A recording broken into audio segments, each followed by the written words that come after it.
Olá amigos, tudo bem? Estamos agora no momento importante do nosso curso. Hoje é o nosso último estudo desta série. Mas esse tema não termina aqui, esse curso não para por aqui. Você pode fazer muito mais, se aprofundar muito mais e conhecer muito mais a palavra de Deus. O tema de hoje é o fim do grande conflito. E dentro desse tema estudaremos a volta de Jesus. Apocalipse capítulo 21, versículos 1, 2, 3 e 4 diz: Vi novo céu e nova terra, pois o primeiro céu e a primeira terra passaram, e o mar já não existe. Vi também a cidade santa, a nova Jerusalém, que descia do céu da parte de Deus, ataviada como noiva adornada para o seu esposo. Então ouvi grande voz vinda do trono dizendo: Eis o tabernáculo de Deus com os homens. Deus habitará com eles. Eles serão povos de Deus, e Deus mesmo estará com eles. E lhes enxugará dos olhos toda lágrima, e a morte já não existirá. Já não haverá luto, nem pranto, nem dor, porque as primeiras coisas passaram. E aquele que estava sentado no trono disse: Eis que faço novas todas as coisas. E acrescentou: Escreve, porque estas palavras são fiéis e verdadeiras. Querido amigo, querida amiga, meu irmão e minha irmã, em breve Jesus vai voltar. Apocalipse 1, verso 7 diz: Eis que vem com as nuvens e todo olho verá. Lá em São Mateus capítulo 24, os discípulos conversando com Jesus perguntaram, interrogaram da seguinte maneira. Mateus 24, verso 3. No Monte das Oliveiras achava-se Jesus assentado. Quando se aproximaram dele os seus discípulos, em particular, e lhe pediram: Quando sucederão essas coisas? E que sinal haverá da tua vinda e da consumação do século? A pergunta aqui envolve duas questões. A primeira é quando? E a segunda, que sinais haverão ou haverá? É o que nós vamos ver agora. Alguns desses sinais e também vamos saber a resposta da pergunta quando. Essa pergunta quando envolve tempo e os sinais envolvem os acontecimentos. Então, por favor, me acompanhe nesse raciocínio. A palavra de Deus apresenta então a pergunta, o questionamento dos discípulos. Quando sucederão essas coisas? A primeira pergunta é quando, e a resposta está no verso 36 de Mateus 24. Jesus respondeu claramente: Mas a respeito daquele dia e daquela hora, ninguém sabe, nem os anjos do céu, nem o Filho, mas somente o Pai. Ou seja, o dia da volta de Jesus não foi revelado ao homem. O ser humano não sabe, somente Deus sabe. E Deus não nos revelou o dia sabiamente, porque se Ele revelasse o dia da volta de Jesus, as pessoas deixariam para se preparar na última hora. E aí o preparo não seria por amor, e sim por medo ou por desespero. Aliás, existem 3 grandes acontecimentos na vida do homem que nós não sabemos o dia, nem a hora, nem o mês e nem o ano. Primeiro, o dia da morte. Ninguém sabe o dia que vai morrer. Segundo, o dia do fechamento da porta da graça. Também ninguém sabe. E terceiro, o dia da volta de Jesus. É ou não é? Agora, com respeito aos sinais, Jesus deixou vários sinais. Aqui em São Mateus, também em outras partes da Bíblia. Por exemplo, Jesus falou que a ciência se multiplicaria. Está lá em Daniel capítulo 12. Hoje, você pode ver o conhecimento crescendo cada vez mais e a tecnologia também. Por exemplo, você está me assistindo agora numa fita VHS, ou num DVD, ou num VCD, no computador, ou na televisão. De alguma forma você está assistindo esse estudo bíblico. Isto é o crescimento da ciência. Veja, eu estou aqui falando a você e muitas pessoas, milhares e milhares e milhares, estão ouvindo a mesma mensagem. Pela televisão, ou quem sabe somente ouvindo a voz. É o que diz a Bíblia, a ciência se multiplicará. Ciência no sentido de conhecimento e ciência no sentido de tecnologia também. Jesus também disse que a fome seria algo muito forte nos últimos dias. A fome. No Brasil, tem esse projeto do Fome Zero. Eu quero dizer que o projeto tem o seu lugar e todos nós devemos combater a fome. Porém, a profecia diz que as pessoas estariam passando fome e morrendo de fome. A fome é também um sinal da volta de Jesus. A miséria, a desnutrição, essa situação terrível. Sabe, hoje, mais de 800 milhões de seres humanos passam fome no mundo. Muito mais que isso. Essa informação que estou dando é uma informação que já tem que ser atualizada. Mais de 800 milhões de seres humanos passam fome no mundo. Jesus também disse sobre os terremotos. Terremotos em vários lugares. Está aqui em Mateus 24. Mateus 24, veja. Terremotos em vários lugares. Está escrito aqui, ó. Versículo 4, versículo 5, versículo 6, versículo 7 e versículo 8. Falando de terremotos. O maior terremoto da história aconteceu em Lisboa. Em cumprimento da profecia de Mateus capítulo 24, versículo 29, aconteceu o mais terrível terremoto que já se registrou. Foi no dia 1º de novembro de 1755. Esse terremoto estendeu-se pela maior parte da Europa, da África e da América. Foi sentido até na Groenlândia, nas Índias Ocidentais, na Ilha da Madeira, na Noruega, Suécia e Grã-Bretanha e também na Irlanda. Esse terremoto abrangeu uma extensão de mais de 10 milhões de quilômetros quadrados. Esse foi o maior terremoto que se tem notícia. A cada ano, temos cerca de 6 mil grandes terremotos a mais no mundo. Nos últimos 90 anos, tivemos 1,5 milhão de terremotos. Terremotos grandes e terremotos pequenos. O terremoto do Japão, do México, dos Estados Unidos, são terremotos que se destacam. O que dizer da violência? Jesus também falou que a violência seria um sinal do fim, seria um dos sinais da volta de Jesus. A violência em todas as suas áreas. As drogas, que são fatores de violência. O que dizer das doenças, das pestes? Os hospitais estão lotados, as clínicas também.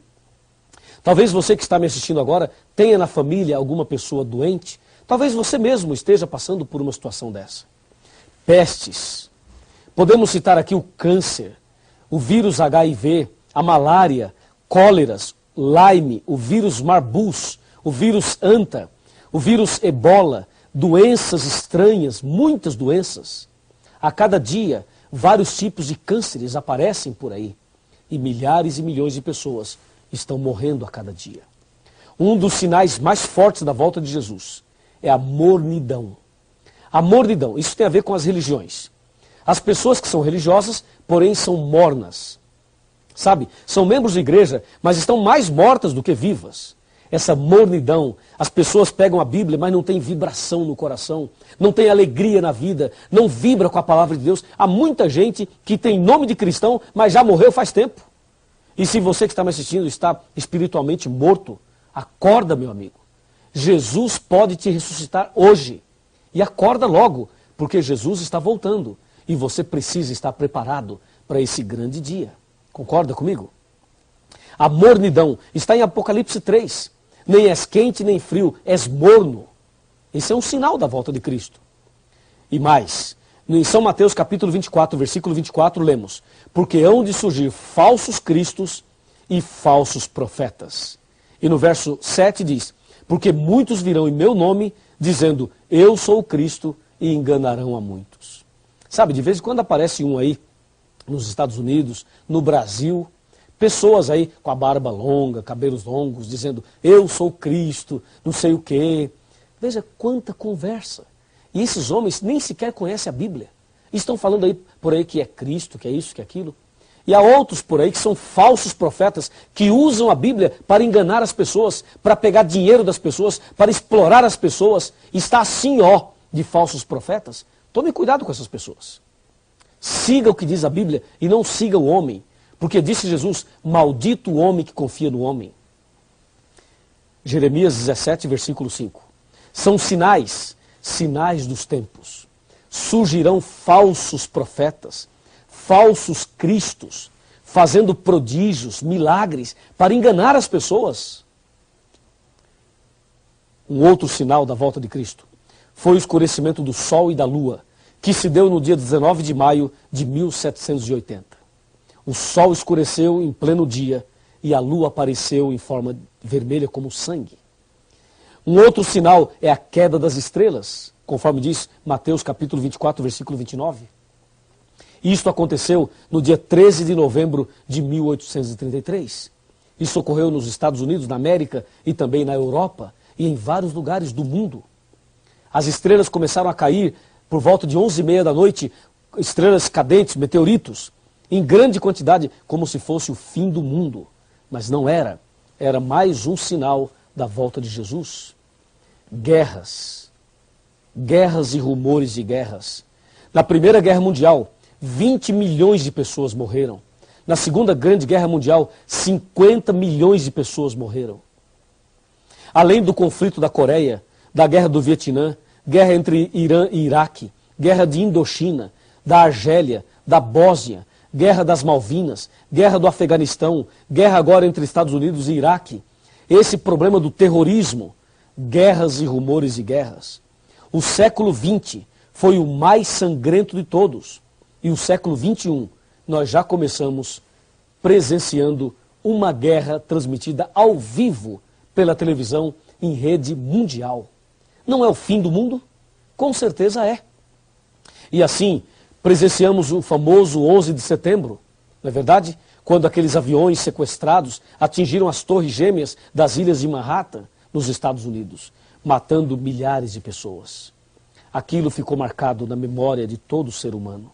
Mas não somente aquilo, a retaliação, o retorno americano a esses países supostamente envolvidos na guerra. E assim, pessoas simples, pessoas comuns, crianças, mulheres, são atingidas nestas terríveis guerras.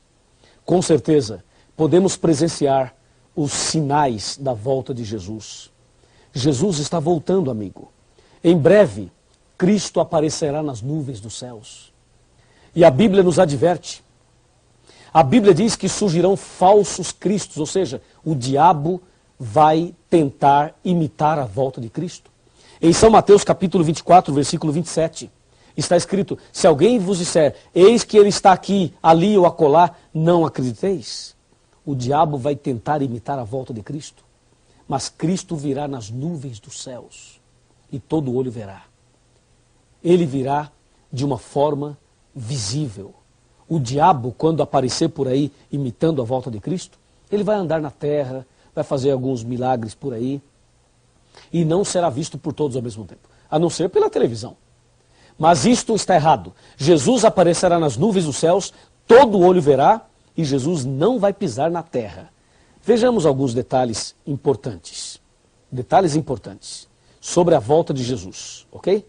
Me acompanhe aqui nesse raciocínio aqui. Primeiramente, quando Jesus voltar, ele virá em corpo visível. Segundo, nas nuvens dos céus. Terceiro, com todos os anjos.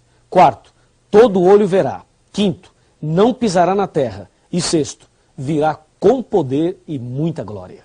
E grande glória. Quando Jesus vai voltar?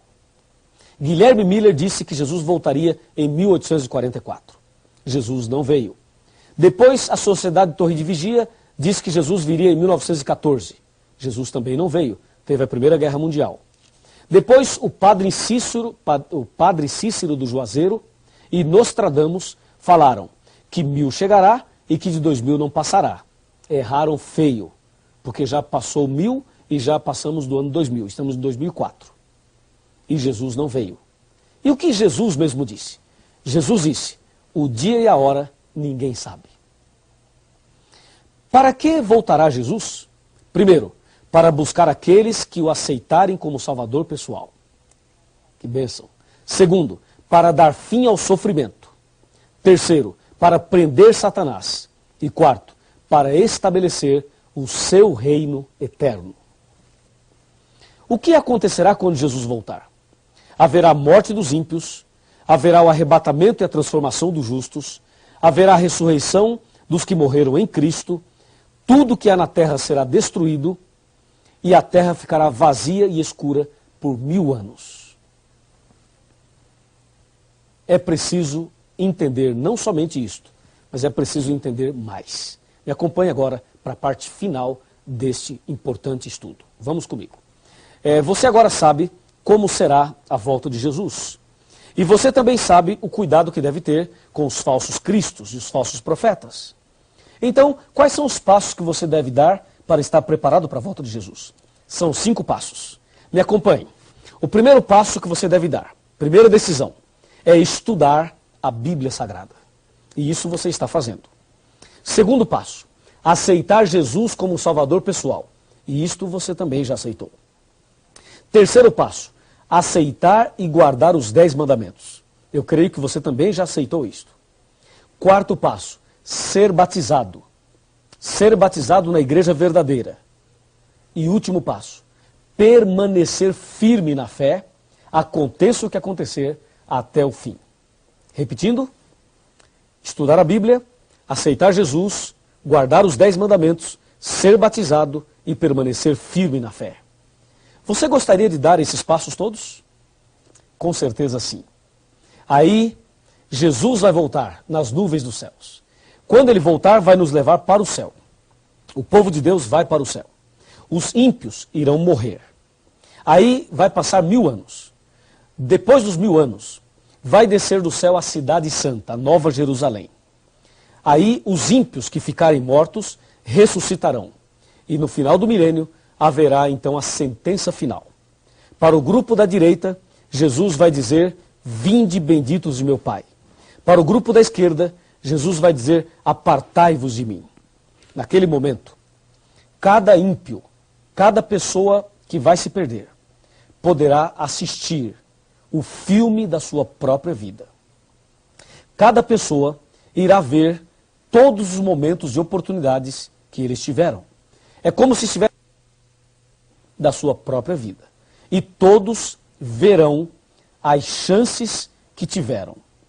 E aí todos os ímpios que irão se perder reconhecerão que Deus é justo, que Deus é perfeito e que Deus é amor. Depois que todos olharem e assistirem às cenas da vida, não haverá dúvida nenhuma. Não haverá. E naquele instante, as pessoas poderão ver, inclusive, este momento. Porque este momento está sendo filmado e registrado por Deus. Se você se perder, verá esta cena naquele dia. Se você perder sua salvação, não vai dizer que não sabia e que não teve chance. Porque você sabe e está tendo a chance agora. Entendeu? Aí depois que todos assistirem o filme da própria vida, inclusive Satanás vai ver o filme da vida dele, e com certeza o filme da vida dele é um filme de terror. Então naquele instante, todo joelho se dobrará diante de Jesus. E vai se cumprir Filipenses 2, capítulo 2, em que diz, todo joelho se dobrará diante de Cristo, porque ele recebeu um nome que está acima de todos os nomes. Imagina, todo mundo se curvando diante dele, o próprio Satanás irá se ajoelhar e reconhecer que Deus é amor.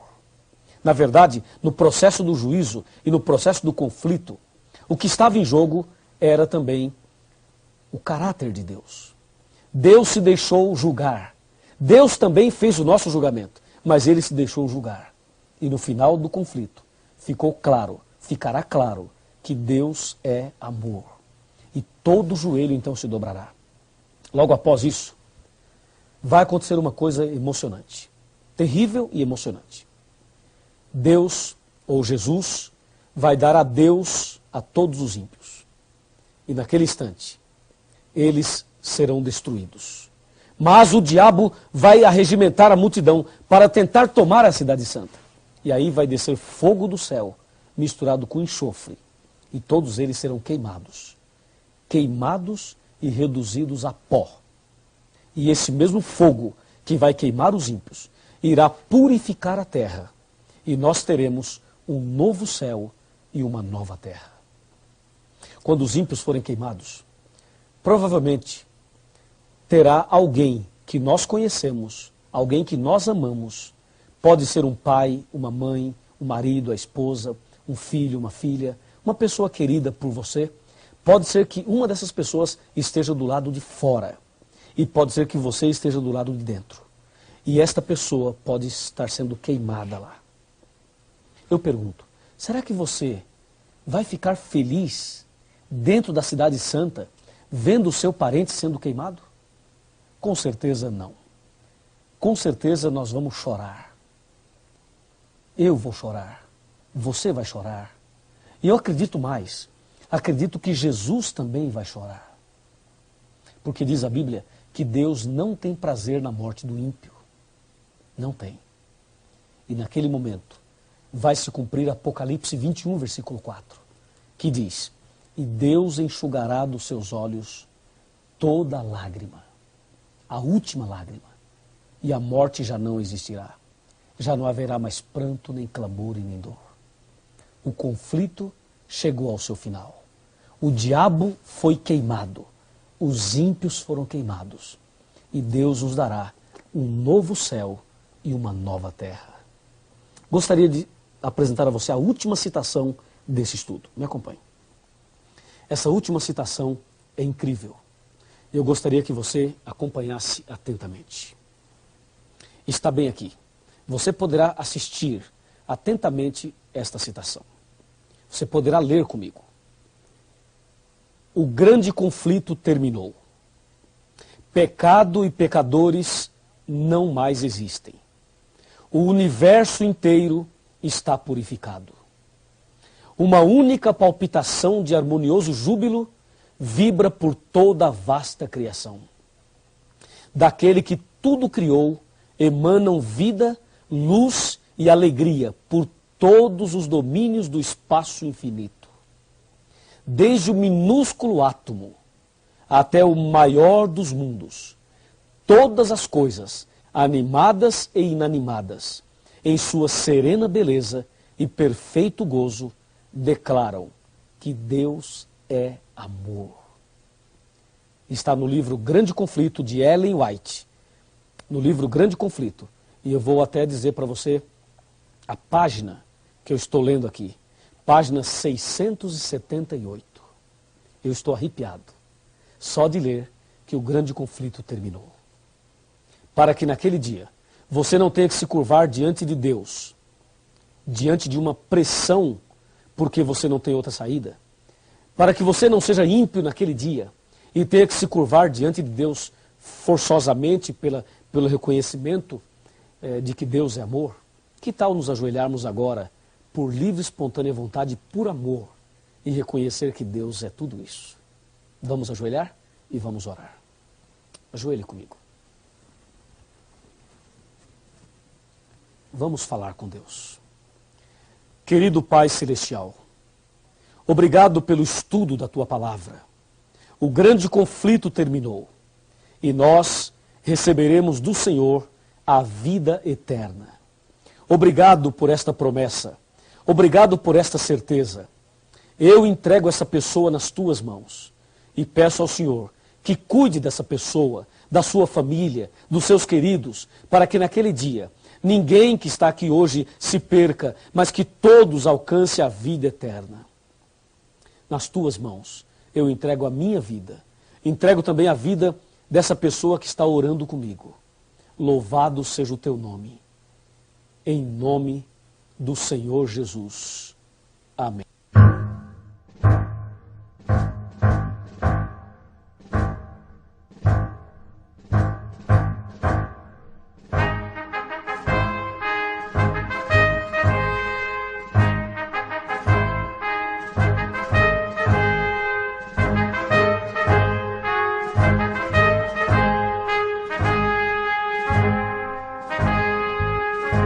Já refúgio a glória eterna de